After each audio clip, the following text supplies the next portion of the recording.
ਗੁਰਦਿਆਲ ਸਿੰਘ ਜੀ ਦਾ ਲਿਖਿਆ ਨਾਵਲ ਆਨ ਭਾਗ 8ਵਾਂ। ਅਗਲੇ ਦਿਨ ਹੀ ਪਟਵਾਰੀ ਤੇ ਕਾਨੂੰ ਕੌਰ ਫੇਰ ਆ ਗਏ। ਉਹਨਾਂ ਨੇ ਸੰਮਣ ਦੇਵੇ ਤੇ ਬਖਤੌਰੇ ਨੰਬਰਦਾਰ ਨੂੰ ਹੀ ਸੱਦਿਆ ਤੇ ਤੁਰੰਤ ਸਰਕਾਰੀ ਹੁਕਮ ਸੁਣਾ ਦਿੱਤਾ, ਕਿਉਂਕਿ ਮਿੱਥੇ ਸਮੇਂ ਅੰਦਰ ਅਭਿਆਨਾ ਨਹੀਂ ਸੀ ਭਰਿਆ ਗਿਆ। ਇਸ ਲਈ ਹੁਣ ਸਾਰੇ ਪਿੰਡ ਦੇ ਖਿਲਾਫ ਕਾਨੂੰਨੀ ਕਾਰਵਾਈ ਕੀਤੀ ਜਾਵੇਗੀ। ਫਿਰ ਕੀ ਕਾਰਵਾਈ ਕੀਤੀ ਜਾਵੇਗੀ ਤੇ ਕਦੋਂ, ਇਹ ਉਹਨਾਂ ਨੇ ਹੀ ਦੱਸਿਆ। ਇਹ ਉਹਨਾਂ ਨੇ ਨਹੀਂ ਦੱਸਿਆ। ਉਹ ਜਿਵੇਂ ਖੜੇ ਖਲੋਤੇ ਆਏ ਸਨ ਉਵੇਂ ਹੀ ਮੁੜ ਗਏ। ਸੰਮਣ ਨੇ ਕੋਸ਼ਿਸ਼ ਕੀਤੀ ਕਿ ਉਹ ਕੋਈ ਗੱਲ ਸਾਫ਼-ਸਾਫ਼ ਦੱਸ ਦੇਣ, ਪਰ ਦੋਹਾਂ ਨੂੰ ਕਿਸੇ ਨੇ ਵੀ ਪੂਰਾ ਭੇਤ ਨਹੀਂ ਦਿੱਤਾ। ਉਹ ਮੁੜ-ਮੁੜ ਇੱਕੋ ਗੱਲ ਦੁਹਰਾਉਂਦੇ ਰਹੇ। ਇਹ ਉਤਲੇ ਅਹਲਕਾਰਾਂ ਨੂੰ ਪਤਾ ਹੈ। ਬਖਤੌਰੇ ਨੰਬਰਦਾਰ ਖਜ਼ਾਨੀ ਦੇ ਕੇ ਉਹਨਾਂ ਦੋਹਾਂ ਦੇ ਨਾਲ ਹੀ ਇਉਂ ਮੁੜ ਗਿਆ ਜਿਵੇਂ ਪੂਰੀ ਗੱਲ ਦਾ ਭੇਤ ਕੱਢਣਾ ਹੋਵੇ। ਪਰ ਸੰਮਣ ਤੇ ਦੇਵਾ ਇਸ ਚਿੰਤਾ 'ਚ ਗ੍ਰੈਸੇ ਗਏ ਕਿ ਪਤਾ ਨਹੀਂ ਹੁਣ ਸਰਕਾਰ ਕਿਹੜੀ ਕਾਨੂੰਨੀ ਕਾਰਵਾਈ ਕਰੇਗੀ। ਜਦੋਂ ਕੋਈ ਭੇਤ ਹੀ ਨਹੀਂ ਸੀ ਦਿੱਤਾ ਤਾਂ ਉਹ ਲੋਕਾਂ ਨੂੰ ਕੀ ਦੱਸਣਗੇ। ਖਾਸਾ ਚਿਰ ਉੱਥੇ ਹੀ ਖੜੋਤੇ ਆਪੋ ਵਿੱਚ ਸੋਚ ਵਿਚਾਰ ਕਰਦੇ ਰਹੇ ਤੇ ਅਖੀਰ ਦੇਵੇ ਕੇ ਘਰ ਮੁੜ ਆਈ। ਦੇਵੇ ਦੇ ਘਰ ਵਾਲੀ ਮਾਲਾ ਨੂੰ ਉੱਚਾ ਸੁਣਦਾ ਸੀ। ਜਿੱਦੇ ਦਾ ਉਹਨਾਂ ਦਾ ਗੋਦ ਲਿਆ ਪੁੱਤਰ ਕਿਰਪਾਲ ਬਿਨਾਂ ਦੱਸੇ ਕਿਧਰੇ ਚਲਾ ਗਿਆ ਸੀ। ਮਾਲਾ ਨੀਮ ਪਾਗਲ ਹੋ ਗਈ ਸੀ। ਦੇਵੇ ਦੀਆਂ 3 ਧੀਆਂ ਆਪੋ ਆਪਣੇ ਘਰੀ ਸੁਖੀ ਵਸਦੀਆਂ ਸਨ, ਪਰ 3 ਕੁੜੀਆਂ ਤੋਂ ਮਗਰੋਂ 2 ਪੁੱਤਰ 5-5, 7-7 ਸਾਲ ਦੇ ਹੋ ਕੇ ਤੁਰ ਗਏ ਸਨ। ਆਖਰੀ ਪਹਿਰੇ ਮਾਲਾ ਦੇ ਸਭ ਤੋਂ ਛੋਟੇ ਭਰਾ ਦਾ 3 ਵਰ੍ਹਿਆਂ ਦਾ ਪੁੱਤਰ ਕਿਰਪਾਲ ਗੋਦ ਲਿਆ ਸੀ, ਜੋ ਬੁੱਢੇ ਬਾਰੇ ਉਹਨਾਂ ਲਈ ਸਹਾਰਾ ਬਣ ਸਕਦਾ, ਪਰ ਉਹ ਚੜ੍ਹਦੀ ਜਵਾਨੀ ਵਿੱਚ ਹੀ ਅਲੱਥ ਹੋ ਗਿਆ। ਨਾ ਮਾਲਾ ਦੀ ਸੁਣਦਾ ਸੀ ਤੇ ਨਾ ਦੇਵੇ ਦੀ ਮਾਣ ਮਰਿਆਦਾ ਦਾ ਖਿਆਲ ਕਰਦਾ। ਜਦੋਂ ਅਜੇ 15-16 ਸਾਲਾਂ ਦਾ ਸੀ ਉਦੋਂ ਹੀ ਘਰ ਦੇ ਅਵਾਰਾ ਮੁੰਡਿਆਂ ਨਾਲ ਰਲ ਕੇ ਪਿੰਡ ਦੇ ਅਵਾਰਾ ਮੁੰਡਿਆਂ ਨਾਲ ਰਲ ਕੇ ਉਲਾਂਭੇ ਲਿਆਉਣ ਲੱਗ ਪਿਆ। ਹੁਣ 21-22 ਸਾਲ ਦਾ ਸੀ। ਕਈ ਮਹੀਨੇ ਹੋ ਗਏ ਸਨ, ਪਤਾ ਨਹੀਂ ਕਿੱਧਰ ਤੁਰ ਗਿਆ ਸੀ। ਕਦੇ ਕਦਾਈ ਪੁਲਿਸ ਵਾਲੇ ਹੀ ਆ ਕੇ ਦੇਵੇ ਨੂੰ ਦੱਸਦੇ ਕਿ ਉਹ ਡਾਕੂਆਂ ਨਾਲ ਰਲਿਆ ਫਿਰਦਾ ਸੀ। 1-2 ਵਾਰ ਤਾਂ ਇਸ ਸ਼ੱਕ ਨਾਲ ਵੀ ਰਾਤਾਂ ਨੂੰ ਛਾਪੇ ਮਾਰ ਗਏ ਸਨ ਕਿ ਸ਼ਾਇਦ ਘਰੇ ਲੁਕਿਆ ਹੋਵੇ। ਦੇਵੇ ਦੇ ਪਿੰਡ ਵਿੱਚ ਜੋ ਮਾਣ ਇੱਜ਼ਤ ਸੀ, ਉਸੇ ਕਰਕੇ ਉਹਨਾਂ ਨੇ ਕਦੇ ਬਹੁਤੀ ਹੱਥ ਦੱਬ ਨਹੀਂ ਸੀ ਕੀਤੀ। ਨਹੀਂ ਤਾਂ ਸ਼ਾਇਦ ਕਿਰਪਾਲ ਨੂੰ ਪੇਸ਼ ਹੋਣ ਲਈ ਮਜਬੂਰ ਕਰਨ ਦੀ ਆਸ ਉਹਨਾਂ ਦੋਹਾਂ ਜੀਆਂ ਨੂੰ ਕੁਝ ਦਿਨ ਠਾਣੇ ਵੀ ਡੱਕੀ ਰੱਖਦੇ। ਕਿਰਪਾਲ ਦੀ ਬੇਬੇ ਸਾਨੂੰ ਪਾਣੀ ਪਿਆ, ਅੱਜ ਤਾਂ ਗਰਮ ਹੀ ਵਾਲੀ ਏ। ਦੇਵੇ ਨੇ ਅੰਦਰ ਆਉਂਦਿਆਂ ਉੱਚੀ ਕਿਹਾ ਤੇ ਬਰਾਂਡੇ ਵਿੱਚ ਚਰਖਾ ਡਾਹੀ ਮਾਲਾ ਉਹਨਾਂ ਦੋਹਾਂ ਨੂੰ ਦੇਖ ਕੇ ਉੱਠ ਖੜੋਤੀ। ਜਦੋਂ ਉਹ ਬਰਾਂਡੇ ਵਿੱਚ ਆ ਕੇ ਮੰਜੇ 'ਤੇ ਬੈਠੇ ਤਾਂ ਮਾਲਾ ਨੇ ਸੰਮਣ ਵੱਲ ਇੰਝ ਦੇਖਿਆ ਜਿਵੇਂ ਪਹਿਚਾਣ ਕੱਢਦੀ ਹੋਵੇ ਕਿ ਇਹ ਬੰਦਾ ਕੌਣ ਹੋਇਆ। ਪਰ ਫਿਰ ਬੇਧਿਆਨੀ ਨਾਲ ਉੱਠ ਕੇ ਬਰਾਂਡੇ ਦੇ ਗਲੀ ਵਾਲੇ ਪਾਸੇ ਬਣੀ ਰਸੋਈ ਅੰਦਰ ਤੌੜੇ ਵਿੱਚੋਂ ਗਲਾਸਾਂ ਨਾਲ ਪਿੱਤਲ ਦੇ ਜੱਗ ਵਿੱਚ ਪਾਣੀ ਪਾਉਣ ਲੱਗ ਪਈ। ਜੱਗ ਭਰ ਕੇ ਤੇ 2 ਗਲਾਸ ਲੈ ਕੇ ਉਹਨਾਂ ਦੇ ਸਾਹਮਣੇ ਆ ਕੇ ਜਿਵੇਂ ਸੰਮਣ ਨੂੰ ਪਹਿਚਾਣ ਕੇ ਸਤਿ ਸ੍ਰੀ ਅਕਾਲ ਕਹੀ ਤਾਂ ਸੰਮਣ ਨੇ ਵੀ ਉੱਤਰ ਦਿੱਤਾ। ਦੋਹਾਂ ਗਲਾਸਾਂ ਵਿੱਚ ਦੋਹਾਂ ਹੱਥਾਂ ਨਾਲ ਜੱਗ ਫੜ ਕੇ ਗਲਾਸ ਪਾਣੀ ਨਾਲ ਭਰ ਦਿੱਤੇ। ਸੰਮਣ ਨੇ ਤਾਂ ਇੱਕੋ ਗਲਾਸ ਪੀ ਕੇ ਹੇਠਾਂ ਧਰ ਦਿੱਤਾ, ਪਰ ਭੜਕੀ ਲੱਗੀ ਹੋਣ ਕਰਕੇ ਦੇਵੇ ਨੇ 2 ਗਲਾਸ ਪੀਤੇ। ਮਾਲਾ ਗਲਾਸ ਚੁੱਕ ਕੇ ਚੁੱਲ੍ਹੇ ਮੂਹਰੇ ਰੱਖ ਆਈ ਅਤੇ ਫਿਰ ਚਰਖੇ ਉੱਤੇ ਇੰਝ ਆ ਬੈਠੀ ਜਿਵੇਂ ਉਹ ਘਰ ਇਕੱਲੀ ਹੋਵੇ। ਮੂੰਹ ਵਿੱਚ ਹੀ ਬੁੜਬੁੜਾਉਂਦੀ ਰਹੀ, ਪਤਾ ਨਹੀਂ ਲੱਗਿਆ। ਉਹ ਖਾਸਾ ਚਿਰ ਇਹੋ ਸੋਚ ਵਿਚਾਰ ਕਰਦੇ ਰਹੇ ਕਿ ਪਿੰਡ ਵਾਲਿਆਂ ਨੂੰ ਕੀ ਦੱਸਣ। ਕੋਈ ਵੀ ਗੱਲ ਉਹਨਾਂ ਦੇ ਗੇੜ ਵਿੱਚ ਨਹੀਂ ਸੀ ਆ ਰਹੀ ਕਿ ਇਹਦਾ ਹੱਲ ਕੀ ਹੈ। ਆਪਾਂ ਕੱਲ੍ਹ ਨੂੰ ਚੱਲ ਕੇ ਨਾਜ਼ਮ ਨੂੰ ਨਾ ਮਿਲੀਏ, ਦੇਵੇ ਨੇ ਰਾਏ ਦਿੱਤੀ। ਆਪਾਂ ਦੋਵੇਂ ਗਏ ਤਾਂ ਉਸ ਪੁੱਠੀ ਦਾੜੀ ਵਾਲੇ ਨੇ ਗੱਲ ਨਹੀਂ ਸੁਣਨੀ। ਜੇ 5-4 ਹੋਰ ਬੰਦੇ ਲੈ ਕੇ ਗਏ ਤਾਂ ਸਾਰੇ ਪਿੰਡ 'ਚ ਰੌਲਾ ਪੈ ਜੂ ਤੇ ਲੋਕ ਘਬਰਾ ਕੇ ਪਤਾ ਨਹੀਂ ਬਾਤ ਦਾ ਕੀ ਬਤੰਗੜ ਬਣਾ ਲੈਣ। ਪਰ ਕੋਈ ਹੀਲਾ ਤਾਂ ਆਖਰ ਕਰਨਾ ਹੀ ਪਊ ਸਾਹਮਣਾ। ਲੋਕੋ ਕਿੰਨਾ ਚਿਰ ਰੱਖਾਂਗੇ। ਪਿੰਡ ਵਾਲਿਆਂ ਨੂੰ ਤਾਂ ਉਹ ਕਿਹੜਾ ਪਤਾ ਨਹੀਂ। ਸੰਮਣ ਸੋਚੀ ਪੈ ਗਿਆ। ਫਿਰ ਅਚਾਨਕ ਹੀ ਜਿਵੇਂ ਉਹਨਾਂ ਨੂੰ ਸੁਝਾਅ ਠੀਕ ਲੱਗਿਆ। ਚੰਗਾ, ਫਿਰ ਤੂੰ ਤੜਕੇ ਤਿਆਰ ਰਹੀ। ਲੋਈ ਪਾਰਟੀ ਤੋਂ ਪਹਿਲਾਂ ਮੈਂ ਵੇਲੇ ਸਿਰ ਪਹੁੰਚ ਜੂ। ਮੈਥੋਂ ਪਹਿਲਾਂ ਮਾਨੇ ਦਾ ਮੁੰਡਾ ਘੋੜੀ ਲੈ ਕੇ ਆ ਜੂ ਜੋ ਸੋਚਣਾ ਸੀ ਮੈਂ ਸੋਚ ਲਿਆ। ਜਦੋਂ ਫੈਸਲਾ ਕਰਕੇ ਸੰਮਣ ਤੁਰਨ ਲੱਗਿਆ ਤਾਂ ਦੇਵੀ ਨੇ ਆਪਣੇ ਸੁਭਾਅ ਅਨੁਸਾਰ ਉਹਨੂੰ ਇਹ ਵੀ ਨਹੀਂ ਪੁੱਛਿਆ ਕਿ ਆਖਰ ਉਹਨੇ ਕਿਹੜੀ ਜਿਹੀ ਵਿਉਂਤ ਬਣਾਈ ਸੀ ਕਿ ਉਹ ਇੰਨਾ ਆਸ਼ਵੰਤ ਸੀ। ਉਹ ਸੰਮਣ ਨੂੰ ਗਲੀ ਤਾਈਂ ਛੱਡਣ ਗਿਆ ਤਾਂ ਮਾਲਾ ਦੋਹਾਂ ਵੱਲ ਸੁੰਨਿਆਂ ਵਾਂਗ ਦੇਖਦੀ ਰਹੀ। 6 ਹੱਥ ਉੱਚੇ ਤੇ ਓਨੇ ਕੁ ਚੌੜੇ ਬੂਹੇ ਦੇ ਸੱਜੇ ਹੱਥ ਪਾਸੇ ਵਾਲੇ ਤਖ਼ਤੇ ਵਿੱਚ ਹਰ ਵੇਲੇ ਆਉਣ ਜਾਣ ਲਈ 3.5 ਹੱਥ ਉੱਚੀ ਤੇ 2 ਹੱਥ ਚੌੜੀ ਵਾਰੀ ਰੱਖੀ ਹੋਈ ਸੀ, ਜੋ ਅਕਸਰ ਭੀੜੀ ਹੋ ਰਹਿੰਦੀ। ਵੱਡੇ ਤਖ਼ਤੇ ਤੇ ਉਦੋਂ ਹੀ ਖੁੱਲ੍ਹਣੇ ਪੈਂਦੇ ਜਦੋਂ ਕੋਈ ਗੱਡਾ ਉੱਠ ਲੰਘਾਉਣਾ ਹੋਵੇ।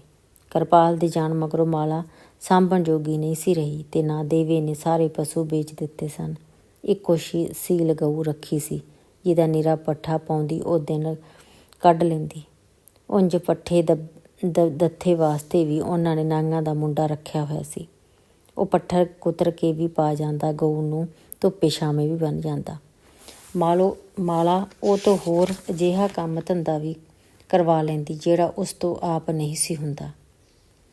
ਹੁਣ ਹਰੇ ਪੱਠੇ ਜਦੋਂ ਰਹੇ ਹੀ ਨਹੀਂ ਸਨ ਤਾਂ ਮੁੰਡੇ ਲਈ ਵੀ ਕੰਮ ਅੱਧਾ ਰਹਿ ਗਿਆ ਸੀ, ਪਰ ਉਹ ਆਥਣ ਸਵੇਰ ਗੁਤਾਮਾਂ ਰਲਾਉਣ ਆ ਜਾਂਦਾ।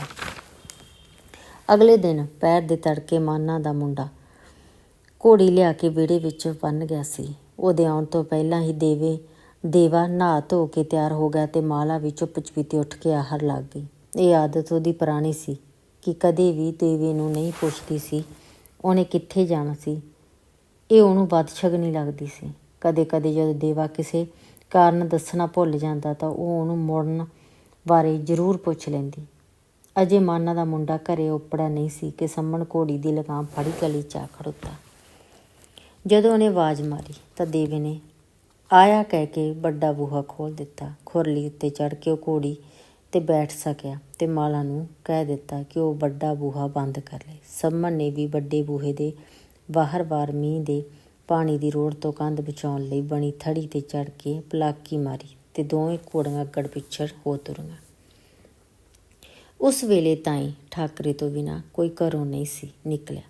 ਠਾਕਰਾ ਆਪ ਮਤਾ ਹੀ ਸ਼ਬਦ ਗਾਉਂਦਾ ਇੱਧਰ ਉੱਧਰ ਤੁਰਿਆ ਆਉਂਦਾ ਸੀ। ਘੋੜੀਆਂ ਵੱਲ ਉਹਦੀ ਨਿਗਾਹ ਨਹੀਂ ਸੀ ਗਈ। ਪਿੰਡ ਬਾਹਰ ਨਿਕਲਦਿਆਂ ਹੀ ਘੋੜੀਆਂ ਆਪਣੀ ਸਧਾਰਨ ਚਾਲ ਪੈ ਗਈਆਂ। ਨਿਜ਼ਾਬਤ ਪਿੰਡ ਤੋਂ 7-8 ਕੋਸ ਸੀ। ਸੂਰਜ ਚੜ੍ਹਨ ਤੱਕ ਉਹਨਾਂ ਨੇ ਖਾਸੀ ਵਾਟ ਨਿਬੇੜ ਲਈ ਸੀ। ਰਾਹ ਅੱਧਾ ਕੁ ਰੇਤਲਾ ਤੇ ਅੱਧਾ ਕੁ ਰੜਾਕ ਸੀ, ਜਿਸ ਕਰਕੇ ਘੋੜੀਆਂ ਰੇਵੀਆਂ ਚਾਲਾਂ ਹੀ ਪਾ ਲਈਆਂ ਸਨ। ਉਹਨਾਂ ਨੂੰ ਪਤਾ ਸੀ ਕਿ ਬਹੁਤ ਦਿਨ ਚੜ੍ਹੇ 9-10 ਵਜੇ ਤੋਂ ਪਹਿਲਾਂ ਅਹਲਕਾਰ ਦਫ਼ਤਰ ਨਹੀਂ ਸਨ ਆਉਂਦੇ। ਰਾਹ ਵਿੱਚ ਉਹਨਾਂ ਨੇ ਬਹੁਤੀ ਗੱਲਬਾਤ ਨਹੀਂ ਸੀ ਕੀਤੀ। ਦੇਵੇ ਨੇ ਵੀ ਨਹੀਂ ਸੀ ਪੁੱਛਿਆ ਕਿ ਕਿਸ ਨਾਲ ਕੀ ਗੱਲ ਕਰਨੀ ਸੀ। ਸੰਮਣ ਨੂੰ ਉਹ ਹਮੇਸ਼ਾ ਆਪਣੇ ਨਾਲੋਂ ਸਿਆਣਾ ਸਮਝਦਾ ਆਇਆ ਸੀ, ਇਸੇ ਕਰਕੇ ਬਹੁਤੀ ਟੋਕ ਟਕਾਈ ਕਦੇ ਨਹੀਂ ਸੀ ਕੀਤੀ। ਉਹ ਜਿਸ ਪਹੇ ਉੱਤੋਂ ਦੀ 3 ਪਿੰਡਾਂ ਵਿੱਚੋਂ ਲੰਘੇ ਉਹਨਾਂ ਵਿੱਚ ਆਖਰੀ ਪਿੰਡ ਹਰੀਗੜ੍ਹ ਦੀਆਂ ਕੁਝ ਫਸਲਾਂ ਬਚੀਆਂ ਹੋਈਆਂ ਸਨ। ਉਸ ਤੋਂ ਪਹਿਲਾਂ ਕਿਸੇ ਰੁੱਖ 'ਤੇ ਕੋਈ ਪੱਤਾ ਵੀ ਨਜ਼ਰ ਨਹੀਂ ਸੀ ਆਇਆ। ਸਾਰੇ ਰੁੱਖ ਘਸਮੈਲੇ ਆਸਮਾਨ ਹੇਠ ਪੁੱਠੇ ਲਟਕਦੇ ਕਰੰਗਾਂ ਵਾਂਗ ਦਿਸਦੇ ਸਨ। ਧਰਤੀ ਇੰਨੀ ਰੁੱਖੀ, ਬੇਆਬ ਤੇ ਉਦਾਸ ਉਹਨਾਂ ਨੇ ਆਪਣੀ ਜ਼ਿੰਦਗੀ ਸ਼ਾਇਦ ਦੂਜੀ-ਤੀਜੀ ਵਾਰ ਦੇਖੀ ਸੀ। 20-25 ਦਿਨ ਹੋ ਗਏ ਸਨ। ਸੂਏ ਵਿੱਚ ਪਾਣੀ ਨਹੀਂ ਸੀ ਆਇਆ। ਕਿਸੇ ਵਿਰਾਨੀ ਜਾਂ ਪਾਣੀ ਵਾਲੀ ਜ਼ਮੀਨ ਵਿੱਚ ਦੂਰ-ਦੂਰ ਤੱਕ ਕਿਸੇ ਨੇ ਹਲ ਦਾ ਫਾਲਾ ਛੁਹਾਇਆ ਵੀ ਨਹੀਂ ਸੀ ਦਿਸਦਾ। ਲੋਕ ਇੰਨੇ ਨਿਰਾਸ਼ ਹੋ ਕੇ ਲੱਗਦੇ ਸਨ ਕਿ ਵਿਰਾਨੀ ਖੇਤ ਵੀ ਇਸ ਆਸ ਨਾਲ ਨਹੀਂ ਸੀ ਵਹੀ ਕਿ ਹਾੜ੍ਹ ਦੇ ਪਿਛਲੇ ਪੱਖ ਤਾਂ ਮੀਂਹ ਪੈ ਜਾਣਗੇ। ਜਿਹੜੇ ਪਿੰਡਾਂ ਵਿੱਚੋਂ ਲੰਘੇ ਉਹਨਾਂ ਦੇ ਵਸ਼ਿੰਦਿਆਂ ਦੇ ਚਿਹਰੇ ਜਿਵੇਂ ਪੀਲੇ ਪੈ ਗਏ ਲੱਗਦੇ ਸਨ। ਕਿਸੇ ਦੇ ਮੂੰਹ 'ਤੇ ਰੋਹ ਨਹੀਂ ਸੀ। ਜਦੋਂ ਉਹ ਕਿਸੇ ਨੂੰ ਫਤਿਹ ਬੁਲਾਉਂਦੇ ਲੋਕ ਸੁੰਨੇ ਉਹਨਾਂ ਵੱਲ ਝਾਕਦੇ। ਨਾ ਮੂੰਹੋਂ ਆਵਾਜ਼ ਨਿਕਲਦੀ, ਨਾ ਹੀ ਅੱਖਾਂ ਵਿੱਚ ਕਿਸੇ ਅਪਣਤ ਜਾਂ ਆਸ ਦੀ ਝਲਕ ਦਿਸਦੀ। ਇਹ ਓਪਰਾ ਵੀ ਤਾਰਾ ਉਹਨਾਂ ਦੀ ਨਿਰਾਸ਼ਾ ਹੋਰ ਵਧਾ ਰਿਹਾ ਸੀ। ਸੰਮਣਾ, ਦੇਵੇ ਨੇ ਤੀਜੇ ਪਿੰਡੋਂ ਲੰਘਦੇ ਨੇ ਧੀਮੀ ਆਵਾਜ਼ 'ਚ ਕਿਹਾ, ਇਹ ਬੜੀ ਮਾੜੀ ਗੱਲ ਹੋਈ ਕਿ ਕਿਸੇ ਦੇ ਮੂੰਹ 'ਤੇ ਰੋਹ ਹੀ ਨਹੀਂ ਦਿਸਦੀ। ਆਪਣੀ ਸੁਰਤ 'ਚ ਕਈ ਵਾਰੀ ਕਾਲ ਵੀ ਪਈ, ਪਰ ਲੋਕ ਕਦੇ ਇੰਨੇ ਉਦਾਸ ਨਹੀਂ ਸਨ ਦੇਖੇ। ਇਹਦੇ ਹੋਰ ਵੀ ਕਈ ਕਾਰਨ ਆ ਦੇਵਾ ਸਿਆਂ, ਸੰਮਣ ਨੇ ਠਰੰਮੇ ਨਾਲ ਉੱਤਰ ਦਿੱਤਾ। ਹੋਰ ਕਾਰਨ? ਹਾਂ, ਅਸਲ 'ਚ ਜਦੋਂ ਦਾ ਰਾਜਾ ਅੰਗਰੇਜ਼ਾਂ ਨੇ ਫੜ ਕੇ ਦੱਖਣ ਬੰਨੀ ਕਿਧਰੇ ਕੈਦ ਕੀਤਾ, ਉਦੋਂ ਦਾ ਲੋਕਾਂ ਦੇ ਹਰਾਸ਼ ਟੁੱਟ ਕੇ ਲੱਗਦੇ ਆ। ਹੁਣ ਸਿੱਧਾ ਅੰਗਰੇਜ਼ਾਂ ਦਾ ਰਾਜ ਹੈ। ਜਿਹੜੇ ਕਾਲੇ ਆਦਮੀ ਦੀ ਤਾਂ ਗੱਲ ਹੀ ਨਹੀਂ ਸੁਣਦੇ। ਉਹ ਤਾਂ ਠੀਕ ਹੈ, ਪਰ ਇੰਨੀ ਉਦਾਸੀ ਕੀ ਆਖਰ ਹੁਕਮ ਤਾਂ ਹੁਣ ਵੀ ਰਾਜੇ ਵਾਲੇ ਦੇ ਛੋਟੇ ਵੱਡੇ ਅਲਕਾਰਾਂ ਦੇ ਹੀ ਚੱਲਦੇ ਆ। ਉਹ ਜਮਾ ਹੀ ਨਿਹੱਥੇ ਤਾਂ ਨਹੀਂ ਹੋ ਗਏ। ਨਹੀਂ, ਇਸ ਗੱਲ ਦਾ ਦੁੱਖ ਹੈ। ਅੰਗਰੇਜ਼ ਹਾਕਮ ਬੈਠੇ ਨਾਭੇ ਰਾਜੇ ਦੀ ਥਾਂ। ਉਹਦਾ ਜਿਉਂ ਹੁਕਮ ਉੱਤੋਂ ਚੱਲਦਾ, ਹੇਠ ਤਾਈਂ ਤੁਰਿਆ ਆਉਂਦਾ। ਨਾਲੇ ਅੰਗਰੇਜ਼ ਨੂੰ ਇਸ ਗੱਲ ਦਾ ਵੀ ਗੁੱਸਾ ਪਈ। ਪਹਿਲੀ ਵੱਡੀ ਜੰਗ ਵੇਲੇ ਉਹ ਫਲੂਕੀਆਂ ਰਿਆਸਤਾਂ ਦੇ ਸਾਰੇ ਰਾਜਿਆਂ ਨੇ ਆਪਦੀਆਂ ਰਿਆਸਤਾਂ 'ਚ ਅੰਗਰੇਜ਼ਾਂ ਨੂੰ ਮਦਦ ਦਿੱਤੀ ਸੀ, ਪਰ ਆਪਣੇ ਰਾਜੇ ਨੇ ਜਬਰਨ ਭਰਤੀ ਨਹੀਂ ਸੀ ਹੋਣ ਦਿੱਤੀ। ਦੂਜੀਆਂ ਰਿਆਸਤਾਂ ਦੇ ਜਵਾਨ ਮੁੰਡੇ ਆਪਣੀ ਰਿਆਸਤ ਦੇ ਪਿੰਡਾਂ 'ਚ ਆ ਕੇ ਲੁਕਣ ਲੱਗ ਪਏ ਸੀ। ਜਦੋਂ ਮਹਾਰਾਜਾ ਫੜਿਆ, ਉਦੋਂ ਮਗਰੋਂ ਹੀ ਜੈਤੋ ਦਾ ਮੋਰਚਾ ਲੱਗਿਆ ਸੀ, ਜਿੱਥੇ 200-300 ਸਿੱਖ ਗੋਲੀਆਂ ਨਾਲ ਭੁੰਨਤੇ ਸੀ, ਤੇ ਉਹ ਸਾਰੀ ਕਰਤੂਤ ਅੰਗਰੇਜ਼ ਹਾਕਮਾਂ ਦੀ ਸੀ। ਪਰ ਹੁਣ ਜਦੋਂ ਹਾਕਮ ਅੰਗਰੇਜ਼ ਹੈ ਤਾਂ ਜ਼ਬਰਦਸਤੀ ਫੌਜ ਦੀ ਭਰਤੀ ਨਹੀਂ ਕਰ ਸਕਦਾ, ਨਾ ਕਰ ਸਕਦਾ। ਅੰਗਰੇਜ਼ ਨੂੰ ਡਰ ਹੈ ਬਾਈ। ਜਿਹੜੇ ਲੋਕਾਂ ਨੇ ਆਪਦੇ ਰਾਜੇ ਦੀ ਗਰਫਦਾਰੀ ਮਗਰੋਂ ਮੋਰਚਾ ਲਾ ਕੇ ਗੋਲੀਆਂ ਖਾਧੀਆਂ, ਤਸੀਹੇ ਝੱਲੇ, ਉਹਨਾਂ ਨੇ ਤਾਂ ਜੇ ਸਖਤੀ ਕੀਤੀ ਤਾਂ ਲੋਕ ਉੱਠ ਖੜਨਗੇ। ਨਾਲੇ ਲੜਾਈ ਮੁੱਕੀ ਵੀ, ਮੁੱਦਤਾਂ ਬੀਤ ਗਈਆਂ, ਫੌਜਾਂ ਦੀ ਲੋੜ ਹੀ ਘਟ ਗਈ। ਦੇਵੇ ਨੂੰ ਗੱਲ ਪੂਰੀ ਸਮਝ ਨਹੀਂ ਸੀ ਆਈ, ਪਰ ਹੋਰ ਸਵਾਲ ਜਵਾਬ ਕਰਨਾ ਵੀ ਠੀਕ ਨਹੀਂ ਸੀ ਲੱਗਦਾ। ਉਂਝ ਵੀ ਉਹ ਨਿਜ਼ਾਮਤ ਵਾਲੇ ਕਸਬੇ ਦੇ ਨੇੜੇ ਪਹੁੰਚ ਗਏ ਸੀ। ਕਸਬੇ ਵਰਗੇ ਉਸ ਪਿੰਡ ਦੇ ਵਿਚਾਲੇ ਦੈਂਤ ਵਰਗਾ ਖੜੋਤਾ ਪੁਰਾਣਾ ਕਿਲ੍ਹਾ ਦਿਸਣ ਲੱਗ ਪਿਆ ਸੀ। ਕੱਚੇ ਅੱਧ ਪੱਕੇ ਘਰ ਤੇ ਕੁਝ ਚੁਬਾਰਿਆਂ ਦੇ ਉੱਤੋਂ ਦੀ ਕਿਲ੍ਹਾ ਇਉਂ ਦਿਸਦਾ ਸੀ ਜਿਵੇਂ ਕੋਈ ਜੱਤਲ ਦਿਓ ਇਹਨਾਂ ਘਰਾਂ ਉੱਤੇ ਝੁਕਿਆ ਆਪਣੇ ਪਰਛਾਵੇਂ ਨਾਲ ਹੀ ਘਰਾਂ 'ਚ ਵੱਸਦੀ ਰਿਆਇਆ ਉੱਤੇ ਆਪਣੀ ਹਕੂਮਤ ਦਾ ਰੋਹਬ ਜਮਾ ਰਿਹਾ ਹੋਵੇ। ਕਿਲ੍ਹੇ ਦੇ ਸੀਖਰਲੇ ਕਿੰਗਰੇ ਦਿਉਂ ਦੇ ਭਿਆਨਕ ਦੰਦਾਂ ਵਾਂਗ ਦਿਸਦੇ ਸਨ, ਤੇ ਜਿਹੜੇ ਘਰਾਂ ਉੱਤੇ ਇਹਨਾਂ ਦਾ ਪਰਛਾਵਾਂ ਪੈ ਰਿਹਾ ਸੀ, ਉਹਨਾਂ ਦੀਆਂ ਕੰਧਾਂ ਵੀ ਸਹਿਮੀਆਂ ਲੱਗਦੀਆਂ ਸਨ। ਦੇਵਾ ਇਹਨਾਂ ਸੋਚਾਂ ਵਿੱਚ ਹੀ ਗੁਆਚਿਆ। ਪਤਾ ਨਹੀਂ ਕਦੋਂ ਸੰਮਣ ਤੋਂ ਮਗਰ ਰਹਿ ਗਿਆ ਸੀ। ਦੇਵਾ ਸਿਆਂ ਪਹਿਲਾਂ ਆਪਣੇ ਰਿਸ਼ਤੇਦਾਰਾਂ ਦੇ ਘਰ ਚੱਲੀਏ, ਉੱਥੇ ਘੋੜੀਆਂ ਬੰਨ੍ਹ ਕੇ ਫਿਰ ਕਚਹਿਰੀ ਚੱਲਾਂਗੇ। ਜਿਵੇਂ ਤੈਨੂੰ ਠੀਕ ਲੱਗਦਾ। ਸੰਮਣ ਦਾ ਭਾਣਜਾ ਇੱਥੇ ਵਿਆਹਿਆ ਹੋਇਆ ਸੀ। ਉਹਨਾਂ ਰਿਸ਼ਤੇਦਾਰਾਂ ਦਾ ਘਰ ਕਸਬੇ ਦੀ ਪਹਿਲੀ ਗਲੀ ਵਿੱਚ ਹੀ ਸੀ। ਚੰਗੇ ਵਕਤਵਰ ਬੰਦੇ ਸਨ। ਰਿਸ਼ਤੇਦਾਰਾਂ ਦਾ ਆਦਰ ਮਾਣ ਕਰਨ ਦੀ ਮਰਿਆਦਾ ਜਾਣਦੇ ਸੀ, ਪਰ ਸੰਮਣ ਨੇ ਗਲੀ ਦੇ ਪਹਿਲੇ ਘਰ ਅੱਗੇ ਹੀ ਘੋੜੀ ਰੋਕ ਲਈ ਤੇ ਘਰ ਅੱਗੇ ਬਣੀ ਕੱਚੀ ਥੜੀ ਦੇ ਨਾਲ ਸੋਖਮੀ ਨਾਲ ਘੋੜੀ ਤੋਂ ਉਤਰ ਪਿਆ। ਮਗਰੋਂ ਦੇਵਾ ਵੀ ਉਸ ਥੜੀ ਉੱਤੇ ਆ ਕੇ ਉਤਰ ਗਿਆ। ਦੋਵੇਂ ਅੱਗੜ ਪਿੱਛੜ ਤੁਰਦੇ ਜਦੋਂ ਸੰਮਣ ਦੇ ਰਿਸ਼ਤੇਦਾਰਾਂ ਦੇ ਬੂਹੇ ਕੋਲ ਪਹੁੰਚੇ ਤਾਂ ਵਿਹੜੇ ਵਿੱਚ ਖੜਾ ਬੰਦਾ ਬਾਹਰ ਆ ਗਿਆ। ਧੰਨ ਭਾਗ ਸਾਡੇ ਜੀ ਆਇਆਂ ਨੂੰ, ਉਹਨੇ ਦੋਹੇਂ ਹੱਥ ਮਿਲਾਉਂਦਿਆਂ ਕਿਹਾ। ਅੱਜ ਤਾਂ ਕੋਈ ਭਾਗਾਂ ਵਾਲਾ ਦਿਨ ਚੜ੍ਹਿਆ। ਦੇਵੇ ਨੇ ਇੱਕੋ ਨਜ਼ਰ ਨਾਲ ਜਾਂਚ ਲਿਆ ਕਿ ਲੰਬੇ ਕੱਦ, ਮਰੋਈ ਤੇ ਭਾਰੀ ਦੇ ਦਾੜੀ, ਸੰਤਰੀ ਪੱਗ, ਤਿੱਲੇ ਨਾਲ ਕੱਢੀ ਨਵੀਂ ਨਕੋਰ ਜੁੱਤੀ ਤੇ ਚਿੱਟੇ ਕੁੜਤੇ ਪੋਥੇ ਵਿੱਚ ਉਹ ਕੋਈ ਖਾਨਦਾਨੀ ਸਰਦਾਰ ਲੱਗਦਾ ਸੀ। ਉਹਦਾ ਬੋਲ ਤੇ ਹੱਥ ਮਿਲਾਉਣ ਦਾ ਢੰਗ ਦੇਵੇ ਨੂੰ ਉੱਚੇ ਬੰਦਿਆਂ ਵਰਗਾ ਲੱਗਿਆ। ਓਏ ਜਸਪਾਲ ਕਾਕਾ, ਘੋੜੀਆਂ ਫੜ ਕੇ ਪਿਛਲੇ ਦਰਵਾਜ਼ੇ 'ਚ ਲਿਜਾ ਕੇ ਬੰਨ੍ਹ ਲੈ, ਨਾਲੇ ਪਾਣੀ ਧਾਣੀ ਦਾ ਇੰਤਜ਼ਾਮ ਕਰ ਸਰਦਾਰਾਂ ਵਾਸਤੇ। ਦੇਵੇ ਨੂੰ ਉਹਦੀ ਬੋਲੀ ਵੀ ਓਪਰੀ ਲੱਗੀ, ਜਿਵੇਂ ਸ਼ਬਦ ਬੇਜਾਨ ਹੋਣ, ਪਰ ਉਹਨੇ ਇੱਧਰੋਂ ਧਿਆਨ ਹਟਾ ਕੇ ਅੰਦਰ ਬਾਹਰ ਨਿਗਾਹ ਮਾਰੀ ਤਾਂ ਜਾਪਿਆ ਘਰ ਚੰਗੇ ਵਕਤਵਰਾਂ ਦਾ ਸੀ। ਅੰਦਰੋਂ ਆਇਆ ਇੱਕ ਪਠੀਰ, ਸੋਹਣਾ ਸੁਨੱਖਾ ਮੁੰਡਾ। ਉਹਨਾਂ ਦੋਹਾਂ ਨੇ ਪੈਰੀ ਹੱਥ ਲਾ ਕੇ ਘੋੜੀਆਂ ਦੀਆਂ ਲਗਾਮਾਂ ਫੜ ਕੇ ਅੰਦਰ ਲੈ ਗਿਆ। ਸੰਮਣ ਕਾ ਰਿਸ਼ਤੇਦਾਰ ਉਹਨਾਂ ਦੇ ਮੂਹਰੇ ਲੱਗ ਕੇ ਵਿਹੜੇ ਵਿੱਚ ਕੱਢੇ ਬਾਹਰ, ਪਰ ਗਲੀ ਵਿੱਚ ਰੱਖੀ ਖਿੜਕੀ ਵਾਲੀ ਬੈਠਕ ਅੰਦਰ ਲੈ ਗਿਆ, ਜਿੱਥੇ ਚਤੰਗਾਂ ਦੇ ਹੱਥ ਤੇ ਕੱਢੇ ਸਿਰਹਾਣਿਆਂ ਵਾਲੇ ਦੋ ਵੱਡੇ ਮੰਜੇ ਡਹੇ ਹੋਏ ਸਨ। ਇੱਕ ਖੂੰਜੇ ਪੁਰਾਣੇ ਜ਼ਮਾਨੇ ਦੀਆਂ ਦੋ ਕੁਰਸੀਆਂ ਤੇ ਇੱਕ ਮੇਜ਼ ਵੀ ਪਿਆ ਹੋਇਆ ਸੀ। ਇੱਕ ਕੰਧ ਉੱਤੇ 10 ਸਿੱਖਾਂ ਗੁਰੂਆਂ ਦੇ ਚਿੱਤਰਾਂ ਵਾਲਾ ਕੈਲੰਡਰ ਸੀ ਤੇ ਉਹਦੇ ਨਾਲ ਰਿਆਸਤ ਦੇ ਗਿਰਫਤਾਰ ਕੀਤੇ ਰਾਜੇ ਦਾ ਸ਼ੀਸ਼ੇ ਦੇ ਫਰੇਮ 'ਚ ਜੜਾ ਕੇ ਲਿਆ ਫੋਟੋ। ਪੱਕੀ ਬੈਠਕ ਹੋਣ ਕਰਕੇ ਸਵੇਰੇ ਹੀ ਤਾਂ ਆਉਣ ਲੱਗ ਪਿਆ ਸੀ। ਉਦੋਂ ਜਦੋਂ ਮੰਜਿਆਂ ਉੱਤੇ ਬੈਠੇ ਤਾਂ ਸੰਮਣ ਕਾ ਰਿਸ਼ਤੇਦਾਰ ਮੇਜ਼ ਮੰਜਿਆਂ ਵਿਚਕਾਰ ਰੱਖ ਕੇ ਸਰਦਾਰ ਸਾਹਿਬ ਆਰਾਮ ਨਾਲ ਬੈਠੋ, ਮੈਂ ਹੁਣੇ ਆਇਆ ਕਹਿ ਕੇ ਬਾਹਰ ਚਲਾ ਗਿਆ। ਆਪਾਂ ਬਸ ਪਾਣੀ ਧਾਣੀ ਪੀ ਕੇ ਕਚਹਿਰੀ ਚੱਲਦੇ ਹਾਂ। ਕਿਤੇ ਇਹ ਨਾ ਹੋਵੇ ਬਾਈ ਆਪਣੇ ਜਾਂਦਿਆਂ ਨੂੰ ਨਾਜ਼ਮ ਕਿਧਰੇ ਦੌਰੇ ਦੂਰੇ ਜਾ ਨਿਕਲੇ ਤੇ ਕੱਲ੍ਹ ਤਾਈਂ ਮੁੜੇ ਹੀ ਨਾ। ਦੇਵਾ ਚੁੱਪ ਰਿਹਾ। ਜਿਸ ਮੁੰਡੇ ਨੇ ਘੋੜੀਆਂ ਫੜ ਕੇ ਅੰਦਰ ਬੰਨ੍ਹੀਆਂ ਸੀ ਉਹ 2 ਗਲਾਸ ਤੇ ਡੋਲੂ ਵਿੱਚ ਗਰਮ ਕੀਤਾ ਦੁੱਧ ਲੈ ਕੇ ਆਇਆ ਤਾਂ ਸੰਮਨ ਨੇ ਕਿਹਾ, ਕਾਕਾ ਪਹਿਲਾਂ ਸਾਨੂੰ ਪਾਣੀ ਲਿਆ ਦੇ, ਅਸੀਂ ਹੱਥ ਮੂੰਹ ਧੋ ਲਈਏ। ਅੱਛਾ ਜੀ, ਮੁੰਡੇ ਨੇ ਨਰਮਾਈ ਨਾਲ ਉੱਤਰ ਦਿੰਦਿਆਂ ਡੋਲੂ ਤੇ ਗਲਾਸ ਮੇਜ਼ ਉੱਤੇ ਰੱਖ ਦਿੱਤੇ ਤੇ ਵਾਪਸ ਚਲਾ ਗਿਆ। ਬਿੰਦਕ ਮਗਰੋਂ ਪਾਣੀ ਦਾ ਡੋਲੂ ਤੇ ਖੱਦਰ ਦਾ ਮੂੰਕਾ ਲੈ ਕੇ ਮੁੜਿਆ ਤਾਂ ਬੈਠਕ ਦੇ ਖੱਬੇ ਪਾਸੇ ਬਣੇ ਛੋਟੇ ਜਿਹੇ ਖੋਰੇ ਉੱਤੇ ਡੋਲੂ ਰੱਖ ਕੇ ਮੂੰਕਾ ਕਿੱਲੀ ਉੱਤੇ ਟੰਗ ਦਿੱਤਾ।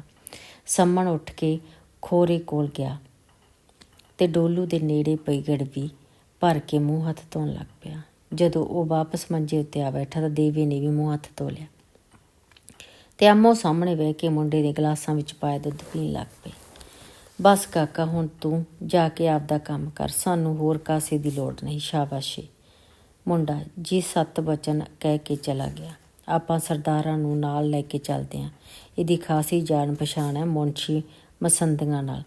ਤੇਰੀ ਕੀ ਰਾਏ ਹੈ? ਸੰਮਨ ਨੇ ਸਲਾਹ ਦਿੱਤੀ। ਠੀਕ ਹੈ, ਜਿਵੇਂ ਤੂੰ ਕਹੇਂ।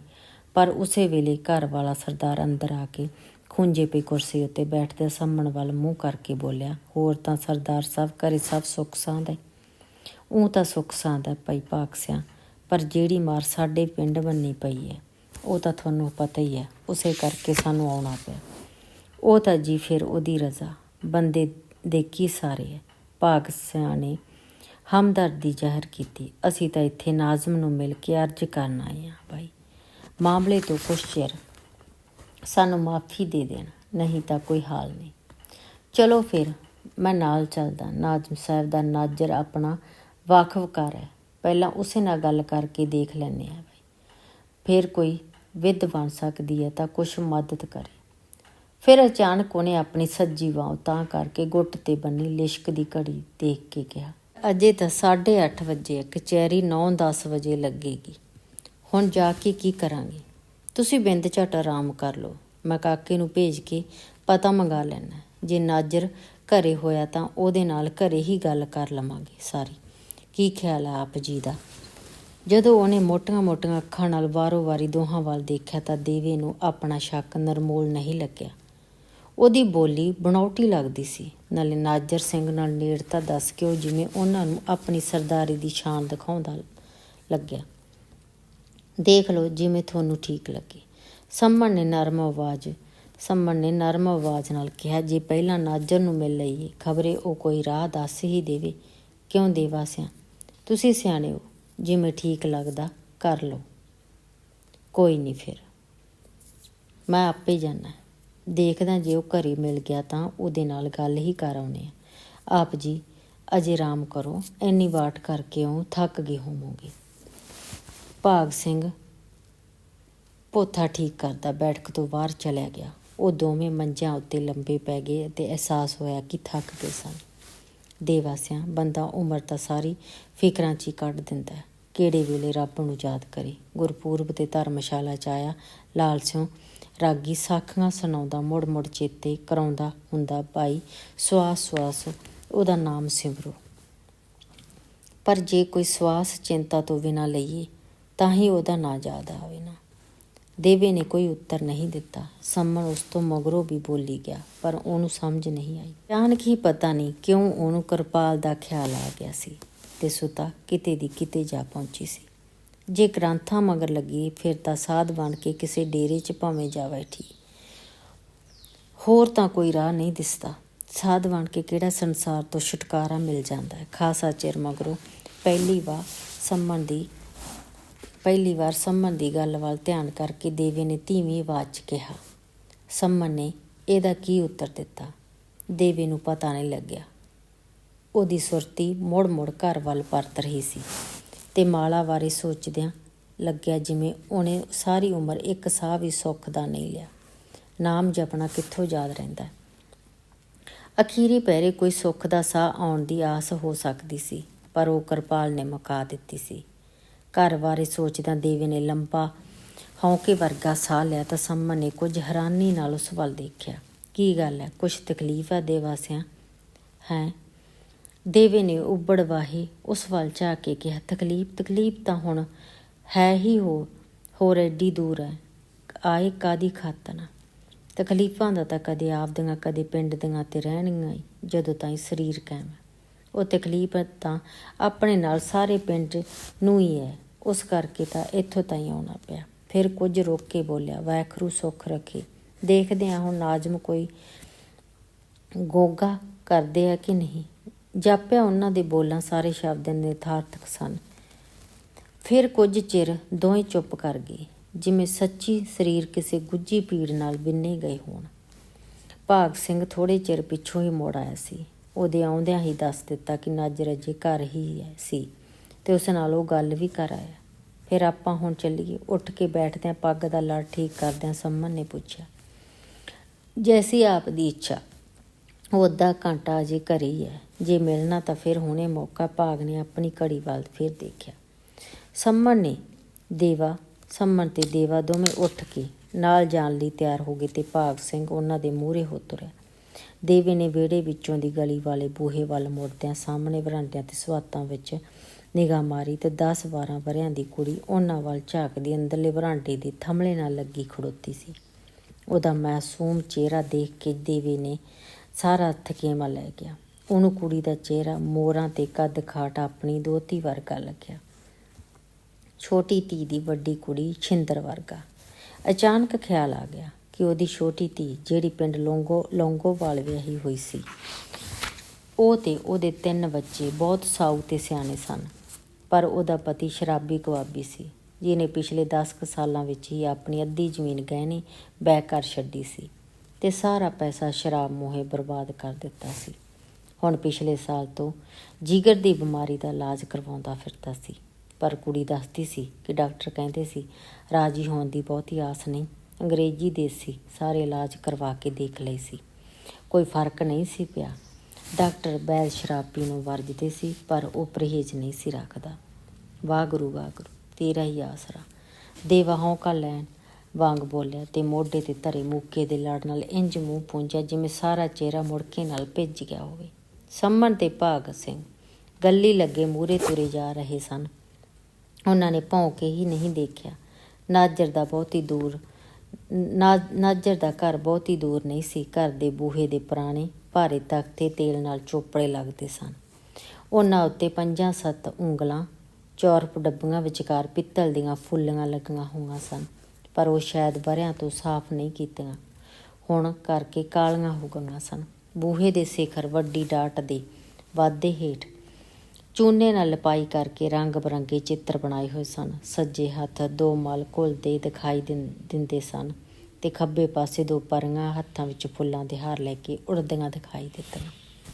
ਪਰ ਉਹ ਹਾਰ ਕਿਹਦੇ ਲਈ ਸਨ ਇਹਦਾ ਪਤਾ ਨਹੀਂ ਸੀ ਲੱਗਦਾ, ਕਿਉਂਕਿ ਡਾਟ ਦੇ ਐਨ ਵਿਚਕਾਰ ਸ਼ਾਇਦ ਸਿਉਣੇ ਦੇ ਪਾਵਿਆਂ ਵਾਲੀ ਚੌਂਕੀ ਦੇ 2 ਪਾਵੇ ਅਤੇ ਉਤਲਾ ਇੱਕ ਖੂੰਜਾ ਤਾਂ ਦਿਸਦਾ ਸੀ, ਪਰ ਚੌਂਕੀ ਉੱਤੇ ਬੈਠੇ ਰਾਜੇ ਜਾਂ ਕਿਸੇ ਸਾਧੂ ਸੰਤ ਵਾਲੇ ਹਿੱਸੇ ਤੋਂ ਚੂਨੇ ਦੇ ਲਿਉੜ ਲੱਥੇ ਹੋਣ ਕਰਕੇ ਪੁਰਾਣੀਆਂ ਨਾਨਕਸ਼ਾਹੀ ਇੱਟਾਂ ਦੀਆਂ ਦਰਜਾਂ ਹੀ ਦਿਸਦੀਆਂ ਸਨ।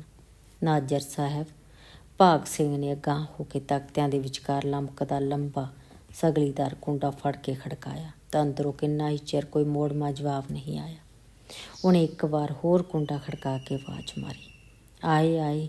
ਅੰਦਰੋਂ ਕੋਈ ਜਨਾਨੀ ਜਿਹੀ ਆਵਾਜ਼ ਸੁਣੀ ਅਤੇ ਬਿੰਦਕ ਮਗਰੋਂ ਸੱਜੇ ਪਾਸੇ ਦਾ ਤਖਤਾ ਖਿੱਚ ਕੇ ਗਿੱਠਕ ਵਿੱਥ ਵਿੱਚੋਂ ਦੀ ਇੱਕ ਬੰਦਾ ਇੰਝ ਝਾਕਿਆ ਜਿਵੇਂ ਡਰਿਆ ਹੋਇਆ ਹੋਵੇ। ਕੌਣ ਹੈ ਜਨਾਬ? ਜੀ ਮੈਂ ਜੀ ਭਾਗ ਸਿਉਂ, ਤੁਹਾਡਾ ਗਵਾਂਢੀ, ਹੁਣੇ ਤਾਂ ਤੁਹਾਡੇ ਕੋਲ ਹੋ ਕੇ ਗਿਆ। ਅੱਛਾ। ਡਰੇ ਜਿਹੇ ਨਾਜ਼ਰ ਨੇ ਤਖਤਾ ਖਿੱਚ ਕੇ ਬੂਹੇ ਦੀ ਵਿੱਥ ਹੋਰ ਵਧਾ ਦਿੱਤੀ ਅਤੇ ਆਪ ਇੰਝ ਪਿਛਾਂਹ ਹਟ ਕੇ ਜਿਵੇਂ ਤਖਤੇ ਪਿੱਛੇ ਲੁਕਣਾ ਹੋਵੇ। ਭਾਗ ਸਿੰਘ ਨੇ ਪਿਛਾਂਹ ਖਿੱਚਿਆ ਤਖਤਾ ਚੰਗੀ ਤਰ੍ਹਾਂ ਖੋਲ੍ਹ ਕੇ ਸੰਮਨ ਤੇ ਦੇਵੇ ਨੂੰ ਅੰਦਰ ਲੰਘਣ ਲਈ ਕਹਿੰਦਿਆਂ ਜਦੋਂ ਨਾਜ਼ਰ ਨੂੰ ਫੇਰ ਰਾਮ ਕਿਹਾ ਤਾਂ ਉਹਨਾਂ ਦੋਹਾਂ ਨੇ ਵੀ ਸਤਿ ਸ੍ਰੀ ਅਕਾਲ ਬੁਲਾ ਦਿੱਤੀ। ਪਰ ਨਾਜ਼ਰ ਅੱਗੋਂ ਕੋਈ ਸਾਹਿਬ ਸਲਾਮ ਕੀਤੇ ਬਿਨਾਂ ਹੀ ਟੇਢਾ ਜਿਹਾ ਹੋ ਕੇ ਪਿਛਾਂਹ ਮੁੜ ਗਿਆ। ਤਵਿਆਂ ਵਾਲੀ ਮਸ਼ੀਨ ਵਾਂਗ ਬੋਲਦਾ ਗਿਆ, ਉਹ ਵਾਰ ਭੇੜ ਦਿਓ ਭਾਗ ਸਿੰਘਾ, ਤਖਤੇ ਭੇੜ ਦੇ, ਫਿਰ ਇੱਧਰੋਂ ਬੈਠੋ, ਮੈਂ ਬਸ ਤਿਆਰ ਹੋ ਕੇ ਆਉਣਾ ਹੁਣੇ, ਬਸ ਤੁਸੀਂ ਬੈਠੋ ਅੰਦਰੇ। ਤੇ ਡੌਡੀ ਦੇ ਮਗਰਲੇ ਬੂਹੇ ਦੇ ਕਿੱਕਰ ਦੇ ਫੱਟਾਂ ਦੀ 2 ਗਿੱਠ ਦੀ ਵਿੱਥ ਵਿੱਚੋਂ ਲੰਘ ਕੇ ਉਹ ਜਿਵੇਂ ਅਲੋਪ ਹੋ ਗਿਆ। ਭਾਗ ਸਿੰਘ ਦੇ ਮਗਰ ਡਿਉਢੀ ਦੇ ਹੁਮਸ ਤੇ ਹਨੇਰੇ ਵਿੱਚੋਂ ਦੀ ਲੰਘ ਕੇ ਜਦੋਂ ਖੱਬੇ ਹੱਥ ਬਣੀ ਬੈਠਕ ਅੰਦਰ ਗਏ ਤਾਂ ਉੱਥੇ ਇੰਨਾ ਹਨੇਰਾ ਸੀ ਜਿਵੇਂ ਦਿਨ ਛਿਪੇ ਨੂੰ ਖਾਸਾ ਚਿਰ ਹੋ ਗਿਆ ਹੋਵੇ। ਭਾਗ ਸਿੰਘ ਨੇ ਬੂਹੇ ਦੇ ਬਾਹਰ ਜੁੱਤੀ ਲਾ ਕੇ ਸੰਮਨ ਤੇ ਦੇਵੀ ਨੂੰ ਅੰਦਰ ਆਉਣ ਲਈ ਕਿਹਾ ਤੇ ਉਹਨਾਂ ਨੇ ਵੀ ਜੁੱਤੀਆਂ ਬਾਹਰ ਲਾ ਦਿੱਤੀਆਂ। ਅਗਾਂਹ ਹੋ ਕੇ ਭਾਗ ਸਿੰਘ ਨੇ ਗਲੀ ਵਾਲੇ ਪਾਸੇ ਦੀਆਂ 2 ਛੋਟੀਆਂ ਖਿੜਕਾਂ ਵਿੱਚੋਂ ਉਰਲੇ ਪਾਸੇ ਵਾਲੀ ਖਿੜਕੀ ਖੋਲ੍ਹੀ ਤਾਂ ਉਸ ਦਾ ਇੱਕ ਤਖਤਾ ਉੱਤੋਂ ਉਸ ਵੱਲ ਇੰਝ ਉੱਲਰ ਪਿਆ ਜਿਵੇਂ ਉਤਲੀ ਚੂਲ ਬੋਦੀ ਹੋ ਕੇ ਭੁਰ ਗਈ ਹੋਵੇ ਤੇ ਉਤਲੇ ਫੱਟੇ ਵਿੱਚੋਂ ਨਿਕਲ ਗਈ ਹੋਵੇ। ਉਹਨੇ ਸੰਭਲ ਕੇ ਤਖਤਾ ਤਾਂ ਬੰਦ ਕਰ ਦਿੱਤਾ, ਪਰ ਦੂਜਾ ਤਖਤਾ ਖੋਲ੍ਹਣ ਕਰਕੇ ਅੰਦਰ ਕੁਝ ਚਾਨਣਾ ਹੋ ਗਿਆ। ਇਹ ਨਾਜਰ ਸਾਹਿਬ ਦਾ ਦਫ਼ਤਰ ਹੈ? ਸੰਮਨ ਨੇ ਹੈਰਾਨੀ ਨਾਲ ਪੁੱਛਿਆ। ਨਹੀਂ, ਦਫ਼ਤਰ ਤਾਂ ਕਿਲ੍ਹੇ 'ਚ ਹੈ, ਪਰ ਜ਼ਰੂਰੀ ਕਾਗਜ਼ ਪੱਤਰ ਨਾਜ਼ਮ ਸਿੰਘ ਇਹਨਾਂ ਨੂੰ ਸਾਂਭਣ ਵਾਸਤੇ ਕਹਿ ਦਿੰਦੇ ਆ। ਇਸੇ ਕਰਕੇ ਪੁਰਾਣਾ ਰਿਕਾਰਡ ਇਹ ਘਰੇ ਲਿਆ ਕੇ ਰੱਖ ਲੈਂਦੇ ਆ। ਜ਼ਿੰਮੇਵਾਰ ਬੰਦੇ ਜੋ ਹੋਏ। ਜਦੋਂ ਗਲੀ ਵਾਲੇ ਪਾਸੇ ਕੰਧ ਨਾਲ ਲਾ ਕੇ ਉਹ ਤਿੰਨੇ ਦਰੀ ਉੱਤੇ ਬਹਿ ਗਏ ਤਾਂ ਸੰਮਨ ਤੇ ਦੇਵਾ ਚਾਰੇ ਪਾਸੇ ਨਿਗਾਹ ਮਾਰਦੇ ਇੰਝ ਚੁੱਪ ਕਰ ਗਏ ਜਿਵੇਂ ਕਿਸੇ ਸ਼ਿਵ ਦੁਆਲੇ 'ਚ ਆ ਬੈਠੇ ਹੋਣ। ਅਜਿਹੀ ਬੈਠਕ ਉਹਨਾਂ ਨੇ ਪਹਿਲਾਂ ਕਦੇ ਨਹੀਂ ਸੀ ਦੇਖੀ। ਬੰਦੇ ਦੇ ਸਿਰ ਤੋਂ ਹੱਥ ਕੁੱਚੇ, 3 ਕੰਧਾਂ ਨਾਲ ਜੜੇ ਕਿੱਕਰ ਦੇ ਫੱਟੇ ਲਾਏ ਹੋਏ ਸਨ। ਉਹਨਾਂ ਉੱਤੇ ਅਣਗਿਣਤ ਲਾਲ ਕੱਪੜਿਆਂ 'ਚ ਬੰਨੇ ਵੱਡੇ ਵੱਡੇ ਬਸਤੇ ਹੇਠ ਉੱਤੇ ਤੂੜ ਕੇ ਛੱਤ ਦੇ ਐਨ ਨਾਲ ਤੱਕ ਰੱਖੇ ਹੋਏ ਸਨ। ਲੱਗਦਾ ਸੀ ਕਦੇ ਕਿਸੇ ਨੇ ਸਾਲਾਂ ਵੱਧੀ ਝਾੜੇ ਹੀ ਨਹੀਂ ਹੋਣੇ। ਜਿੰਨੀ ਕੁ ਰੌਸ਼ਨੀ ਅੰਦਰ ਆ ਰਹੀ ਸੀ ਉਸੇ ਨਾਲ ਉਹਨਾਂ ਬਸਤਿਆਂ ਉੱਤੇ ਪਈ ਧੂੜ ਦਿਸਦੀ ਸੀ। ਉਹਨਾਂ ਫੱਟਿਆਂ ਤੋਂ ਹੇਠ ਸਾਹਮਣੀ ਕੰਧ ਵਿੱਚ 2 ਵੱਡੀਆਂ ਅਲਮਾਰੀਆਂ ਸਨ ਜਿਨ੍ਹਾਂ ਨੂੰ ਸ਼ੇਰ ਪੱਕੇ ਦੇ ਜਿੰਦਰੇ ਲੱਗੇ ਹੋਏ ਸਨ। ਗਲੀ ਵਾਲੇ ਪਾਸੇ ਖਾਸਾ ਵੱਡਾ ਮੇਜ਼ ਖੂੰਜੇ ਨਾਲ 2 ਕੰਧਾਂ ਦੇ ਸਹਾਰੇ ਖੜਾ ਲੱਗਦਾ ਸੀ। ਉਸ ਦੇ ਇੱਕ ਟੁੱਟੇ ਪਾਵੇ ਹੇਠ 2 ਇੱਟਾਂ ਰੱਖੀਆਂ ਹੋਈਆਂ ਸਨ।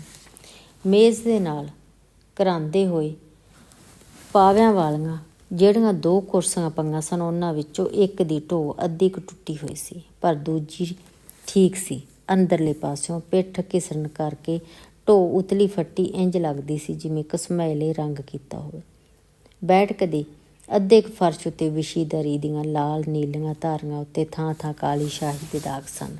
ਮੇਜ਼ ਦੇ ਦੂਜੇ ਪਾਸੇ ਖੂੰਜੇ ਵਿੱਚ ਕਿੰਨੇ ਹੀ ਖਸਤਾ ਹਾਲ ਵੱਡੇ ਰਜਿਸਟਰ ਤੇ ਫਾਈਲਾਂ ਦੇ ਥੱਬੇ ਪਏ ਸਨ ਜਿਨ੍ਹਾਂ ਵਿੱਚ ਮੁੜ ਤੂੜੇ ਕਾਗਜ਼ ਤੂੜੇ ਹੋਏ ਸਨ।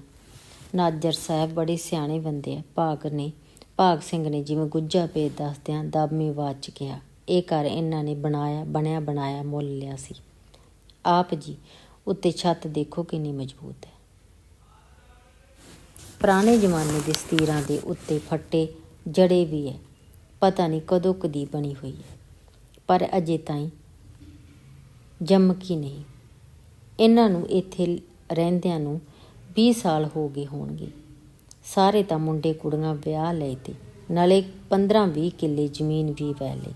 ਕਈ ਵਾਰੀ ਮੇਰੀ ਗੱਲ ਹੋਈ ਹੈ ਬਾਈ, ਮਕਾਨ ਕੋਈ ਹੋਰ ਨਵਾਂ ਬਣਾ ਲਓ, ਪਰ ਇਹ ਕਹਿੰਦੇ ਜਿੰਨੇ ਪੈਸੇ ਮਕਾਨ 'ਤੇ ਲਾਵਾਂਗੇ ਉਹਨੇ ਜੇ ਕਿਸੇ ਨੂੰ ਵਿਆਜੂ ਦੇਈਏ ਤਾਂ 400 ਰੁਪਈਆ ਮਹੀਨੇ ਦਾ ਵਿਆਜ ਆਊ ਤੇ ਇੰਨੇ ਪੈਸਿਆਂ ਨਾਲ ਭਾਵੇਂ ਕਿਸੇ ਵਜ਼ੀਰ ਦੀ ਕੋਠੀ ਕਿਰਾਏ 'ਤੇ ਲੈ ਲਈਏ। ਜੇ ਮਕਾਨ ਦੇ ਪੈਸਿਆਂ ਦੀ ਜ਼ਮੀਨ ਖਰੀਦ ਕੇ ਤਾਂ ਉਸਦੀ ਫਸਲ ਵੀ ਮਕਾਨ ਦੇ ਕਿਰਾਏ ਨਾਲ ਦੁੱਗਣੀ ਤਿੱਗਣੀ ਆਊ। ਫਿਰ ਮਕਾਨ ਬਣਾ ਕੇ ਕੀ ਕਰਨਾ? ਇਹ ਹੈ ਕਿੱਥੋਂ ਦੇ ਇੱਧਰ ਨਾਭੇ ਕੰਨੀ ਕੋਈ ਮੰਡੀ ਅਮਲੋਕ, ਸ਼ਾਇਦ ਉੱਥੋਂ ਦੇ ਬਸ਼ਿੰਦੇ ਹੈ। ਕੌਣ? ਮਹਾਜਨ ਹੈ, ਬਾਣੀਏ। ਤਾਂ ਹੀ ਆਹੋ, ਜੇ ਹਿਸਾਬ ਕਿਤਾਬ ਲਾਉਂਦੇ ਤਾਂ ਨਹੀਂ, ਪਰ ਘਰ ਤੋਂ ਬਿਨਾਂ ਬੰਦੇ ਦੀ ਕੋਈ ਇੱਜ਼ਤ ਹੁੰਦੀ ਹੈ। ਘਰ ਬਿਨਾਂ ਤਾਂ ਉਹੀ ਬੰਦਾ ਨਿਰਾਸਰਾ ਹੁੰਦਾ। ਪੁਰਾਣੇ ਲੋਕ ਐਵੇਂ ਨਹੀਂ ਕਹਿੰਦੇ ਬਾਈ, ਜਾਂ ਉਸ ਉਤਲੇ ਦਾ ਆਸਰਾ ਜਾਂ ਆਸਰੇ ਦਾ ਆਸਰਾ। ਇਹਨਾਂ ਦੀ ਤਾਂ ਅਪਸਰੀ ਨੂੰ ਸਭ ਸਲਾਮਾਂ ਕਰਦੇ ਆ। ਘਰ ਕਿਹਨੇ ਦੇਖਣਾ? ਉਹ ਤਾਂ ਠੀਕ ਆ, ਪਰ ਗੱਲ ਸੰਮਨ ਦੇ ਮੂੰਹ 'ਚ ਹੀ ਕਿ ਡਿਉਢੀ ਵੇਲਾ ਬੂਹਾ ਖੋਲ੍ਹ ਕੇ ਪਹਿਲਾਂ ਵਾਂਗ ਹੀ ਭੇੜਦਿਆਂ ਨਾਜਰ ਸਾਹਿਬ ਪੈਨੇ ਪਚਰੇ ਕੱਛ 'ਚ ਵਸਤਾ ਦੱਬੀ ਬੈਠਕ ਵੱਲ ਆਏ ਤਾਂ ਭਾਗ ਸਿੰਘ ਨੇ ਉੱਠ ਕੇ ਹੱਥ ਜੋੜੇ। ਸੰਮਨ ਤੇ ਦੇਵੇ ਨੇ ਵੀ ਉੱਠਣ ਦਾ ਯਤਨ ਕੀਤਾ, ਪਰ ਉਹ ਛੇਤੀ ਉੱਠ ਨਹੀਂ ਸਕੇ। ਨਾਜਰ ਸਾਹਿਬ ਅੰਦਰ ਆ ਕੇ ਉਹਨਾਂ ਦੇ ਸਾਹਮਣੇ ਖੜੋ ਗਏ ਤਾਂ ਉਹ ਤਿੰਨੇ ਦੇਖਦੇ ਰਹਿ ਗਏ। ਪਿੱਠ ਪਿੱਛੇ ਲੰਬਾ ਲੜ ਛੱਡ ਕੇ ਮਾਵੇ ਵਾਲੀ ਮਹਾਜਨੀ ਬਨੇਜ਼ ਵਾਲੀ ਬੰਨੀ ਖੱਟੀ, ਗੋਲ ਪੱਗ ਤੇ ਚਿੱਟੇ ਫਰੇਮ ਤੇ ਗੋਲ ਸ਼ੀਸ਼ੀਆਂ ਵਾਲੀਆਂ ਐਨਕ ਹੇਠਾਂ ਨਾਜਰ ਦੀਆਂ ਅੱਖਾਂ ਮਰਨਾਊ ਕਤੂਰੇ ਵਰਗੀਆਂ ਲੱਗਦੀਆਂ ਸਨ। ਉਹ ਅੱਖਾਂ ਇੰਝ ਫਰਕਾ ਰਿਹਾ ਸੀ ਜਿਵੇਂ ਕਾਸੇ ਤੋਂ ਡਰਦਾ ਹੋਵੇ। ਚਿੱਟਾ ਕੁੜਤਾ ਪਜਾਮਾ, ਖਲ ਚੌੜੀ ਧੌੜੀ ਦੀ ਤੇਲ ਨਾਲ ਚੋਪੜੀ ਜੁੱਤੀ ਨਾਲ ਖਾਸਾ ਲੰਮਾ ਬੰਦਾ ਲੱਗਦਾ ਸੀ, ਪਰ ਮੋਢਿਓਂ ਹੇਠ ਪਿੱਠ ਇੰਝ ਕੁੱਬੀ ਸੀ ਜਿਵੇਂ ਉੱਠ ਦੀ ਵੰਨ ਟੇਢੀ ਹੋਈ ਹੋਵੇ। ਕੱਛ ਵਿੱਚ ਦਿੱਤੇ ਬਕਸੇ ਨੂੰ ਮੁੜ ਇਉਂ ਬੋਚਦਾ ਸੀ ਜਿਵੇਂ ਵਿੱਚੋਂ ਕਾਗਜ਼ ਭੁੰਜੇ ਡਿੱਗਣ ਲੱਗੇ ਹੋਣ। ਜੇਬ ਵਿੱਚ ਪਤਾ ਨਹੀਂ ਬਟੂਆ ਸੀ ਜਾਂ ਪਰਚੀਆਂ, ਪਰ ਉਹ ਖਾਸੀ ਫੁੱਲੀ ਹੋਈ ਸੀ। ਵੜੀਆਂ ਪਾਸਿਆਂ ਤੋਂ ਕਤਰੀਆਂ ਮੁੱਛਾਂ ਫਰਕਦੀਆਂ ਲੱਗਦੀਆਂ ਸਨ। ਦਾੜੀ ਦੇ ਚਿੱਟੇ ਵਾਲ ਕਚਰੇ ਕਰਚੇ ਚਾਹੇ ਦੇ ਕੰਢਿਆਂ ਵਾਂਗ ਖੜ੍ਹੇ ਸਨ। ਕਈ ਦਿਨਾਂ ਤੋਂ ਮਨਾਈ ਨਹੀਂ ਸੀ ਲੱਗਦੀ। ਅੱਖਾਂ ਤੋਂ ਹੇਠ ਸੁੱਕਿਆ ਮਾਸ ਖੁਰਦਦਾ ਤੇ ਕਾਲਾ ਸੀ, ਝੁਲਸਿਆ ਜਿਹਾ। ਹਾਂ ਭਾਈ ਭਾਗ ਸਿਆਂ, ਦੱਸੋ ਕਿਵੇਂ ਖੇਚਲ ਕੀਤੀ? ਨਾਜਰ ਨੇ ਮੁਸਕਰਾਉਣ ਦਾ ਯਤਨ ਕਰਦਿਆਂ ਖੜੇ ਖੜੋਤੇ ਹੀ ਪੁੱਛਿਆ। ਉਹਦੀ ਇਹੋ ਜਿਹੀ ਕਾਹਲ ਦੇਖ ਕੇ ਸੰਮਨ ਤੇ ਦੇਵਾ ਵੀ ਤੁਰਨ ਲਈ ਤਿਆਰ ਹੋ ਗਏ। ਇਹ ਜੀ ਆਪਣੇ ਰਿਸ਼ਤੇਦਾਰ ਹੈ, ਸਰਦਾਰ ਸੰਮਨ ਸਿਉਂ, ਤੇ ਇਹਨਾਂ ਦੇ ਨਾਲ ਹੀ ਪਿੰਡ ਦੇ ਮੋਹਤਵਾਰ ਬੰਦੇ ਆ, ਸਰਦਾਰ ਦੇਵਾ ਸਿਉਂ। ਇਹਨਾਂ ਨੇ ਨਾਜ਼ਮ ਸਾਹਿਬ ਨੂੰ ਮਿਲਣਾ। ਹਾਂ ਅੱਛਾ, ਆ ਜਾਊ ਫਿਰ ਕਚਹਿਰੀ, ਉੱਥੇ ਗੱਲ ਹੋ ਜੂ। ਹਾਂ ਆਹੋ ਮਹਾਰਾਜ, ਅਸੀਂ ਪਹਿਲਾਂ ਤੁਹਾਨੂੰ ਇਸੇ ਕਰਕੇ ਖੇਚਲ ਦਿੱਤੀ ਹੈ ਬਾਈ, ਸਾਡੀ ਬੇਨਤੀ ਪ੍ਰਵਾਨ ਕਰ ਦਿਓ। ਨਾਜ਼ਮ ਸਾਹਿਬ ਤੋਂ ਸੰਮਨ ਨੇ ਹਲਾਮੀ ਨਾਲ ਕਿਹਾ। ਕੈਸੀ ਦਰਖਾਸਤ ਹੈ ਜਨਾਬ? ਨਾਜਰ ਨੇ ਸੰਮਨ ਵੱਲ ਕੋਚਰੀ ਵਾਂਗ ਝਾਕਦਿਆਂ ਪੁੱਛਿਆ। ਸਾਡੇ ਪਿੰਡ ਦੀ ਸਾਰੀ ਫਸਲ ਜਨਾਬ ਆਣ ਨੇ ਬਰਬਾਦ ਕਰ ਦਿੱਤੀ। ਅਸੀਂ ਅਭਿਆਨੇ ਤੇ ਮਾਮਲੇ ਦੀ ਤਲਾਫੀ ਚਾਹੁੰਦੇ ਹਾਂ।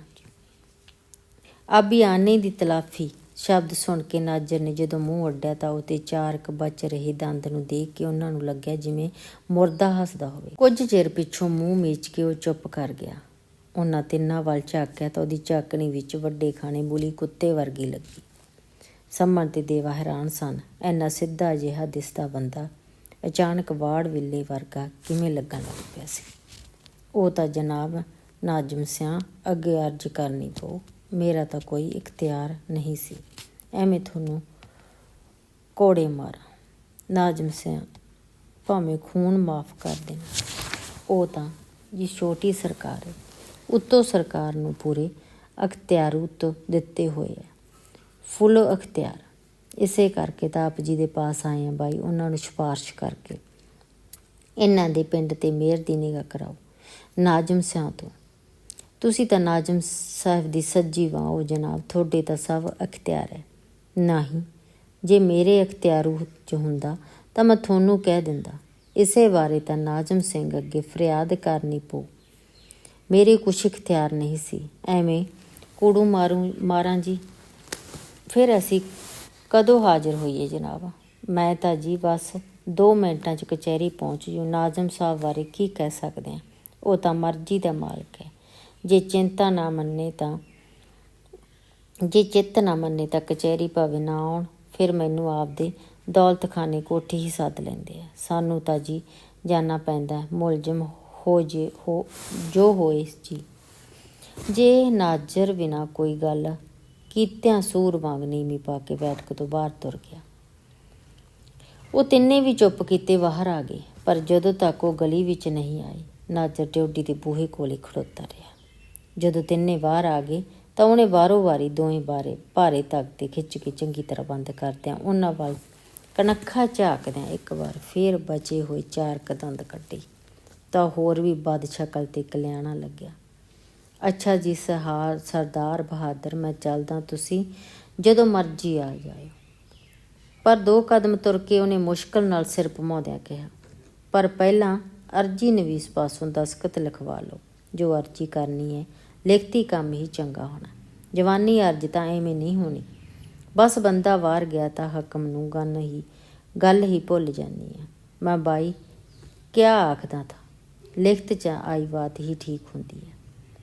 ਆਪਣੇ ਕੁੰਨਲ ਲਾਲ ਅਰਜੀ ਨਵੀਸ ਹੈ, ਨਾ ਸਰਦਾਰ ਪਾਕ ਸਿੰਘਾ, ਅਰਜੀ ਉਸ ਪਾਸੋਂ ਲਿਖਵਾਇਓ, ਉਹ ਸਿਆਣਾ ਬੰਦਾ ਹੈ। ਪੂਰੀ ਬਾਤ ਐਨ ਚੰਗੀ ਤਰ੍ਹਾਂ ਲਿਖ ਦੂ, ਕੋਈ ਕੱਚ ਨਹੀਂ ਰਹਿਣ ਦਿਓ। ਉਹ ਨੱਕ 'ਚ ਬੋਲਦਾ ਬੋਲਦਾ ਪਿੱਠ ਵਾਲੇ ਪਾਸਿਓਂ ਮੂਹਰੇ ਆ ਡਿੱਗੇ ਪੱਗ ਦੇ ਲੜ ਨੂੰ ਪਲੋਸਦਾ ਠੀਕ ਕਰਦਾ ਤੁਰ ਗਿਆ। ਉਹ ਤਿੰਨੇ ਉਸ ਵੱਲ ਝਾਕਦੇ ਕੁਝ ਹੈਰਾਨ ਹੋਏ ਖੜ੍ਹੇ ਰਹੇ। ਉਹਦੀ ਗੁਣਗੁਣੀ ਆਵਾਜ਼ ਕਰਕੇ ਉਹ ਮੇਮਣਾ ਜਿਹਾ ਲੱਗਦਾ ਸੀ ਅਤੇ ਫੇਰ ਬੇਰ ਦੀਆਂ ਗਿਟਕਾਂ ਵਰਗੀਆਂ ਅੱਖਾਂ ਤੋਂ ਵੱਢ ਖਾਣਾ ਕਤੂਰਾ ਬੰਦਾ ਉਹ ਸਿਰਫ ਕੱਪੜਿਆਂ ਕਰਕੇ ਦਿਸਦਾ ਸੀ। ਉਂਝ ਸੰਮਣ ਤੇ ਦੇਵੇ ਨੇ ਪਹਿਲਾਂ ਕਦੇ ਅਜਿਹੀ ਸ਼ਕਲ ਸੂਰਤ ਵਾਲਾ ਅਤੇ ਇੰਨਾ ਖਚਰਾ ਬੰਦਾ ਨਹੀਂ ਸੀ ਦੇਖਿਆ।